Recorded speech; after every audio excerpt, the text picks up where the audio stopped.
Welcome back to Mini Mayhem on the Roundtable. I'm AwestruckVox, and Mina Loveberry has always been one of the most intriguing characters in Star, not just due to her immense power and unknown past, what caused her to mentally snap, but because she's been around forever and hasn't aged a bit. Her appearance in the episode Moon the Undaunted, a flashback that takes place decades before the series proper, has her look no different from present day. What gives? Was she born with it? Was it Maybelline?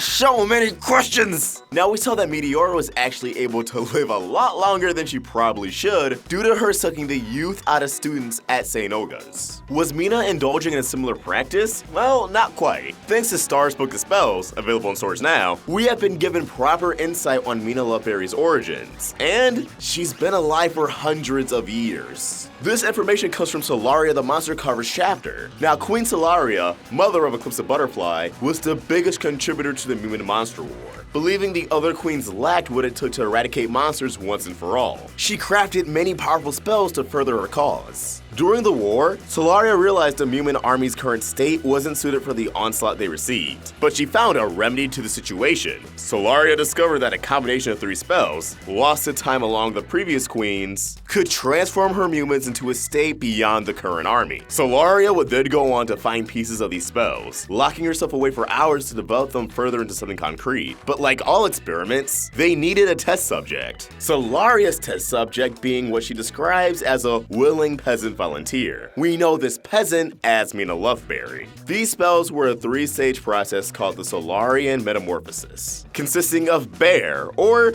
Brute Eager Attack Roar, for brute strength and eagerness to attack without the bindings of fear. Boar, or Blunt Offense Arrest Retort, for blunting of conscience in battle. And Raptor, Rage, Aggression, Panic Torpor, Olfactory Response, for enhancing all senses in battle. Permanence for all 3 spells were achieved by drinking 3 drops of honeysuckle nectar, 3 drops of lizard blood, and 3 drops of pigeon blood. Solaria then endows her volunteers with a weapon harnessing the internal flame of her own wand of aggression, which delivers a terminal blow onto enemies, especially monsters. These 3 spells are the source of Mina's incredible power. And if we go off images in the book, she was definitely one of a kind amongst the army. Sure, they were all ripped, but they were nowhere near the stature of Mina.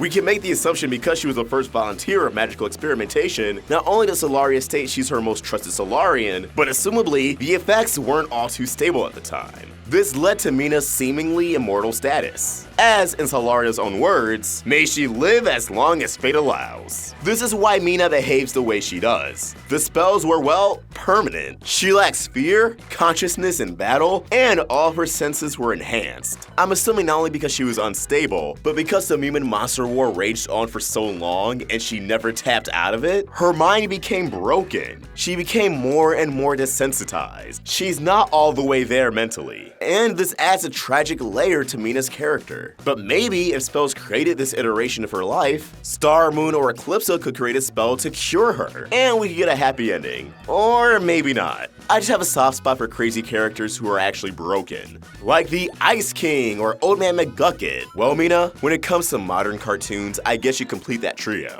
But what do you guys think? What are your thoughts on Mina's origins? Let us know in the comments below, or tweet your thoughts directly to me at AwestruckVox, or at The Roundtable on Facebook, Twitter, and Instagram, all at Roundtable Vids. If you want to help the Roundtable grow, support us on Patreon. Get access to exclusive perks, and your name can be at the end of the video. Link in the description. If you enjoyed this video, please sort of like, share, and if you're new here, subscribe. Hit that bell for notifications, stay in the loop with all things Star. Thank you for watching, and I hope you have an awesome day. AwestruckVox, out.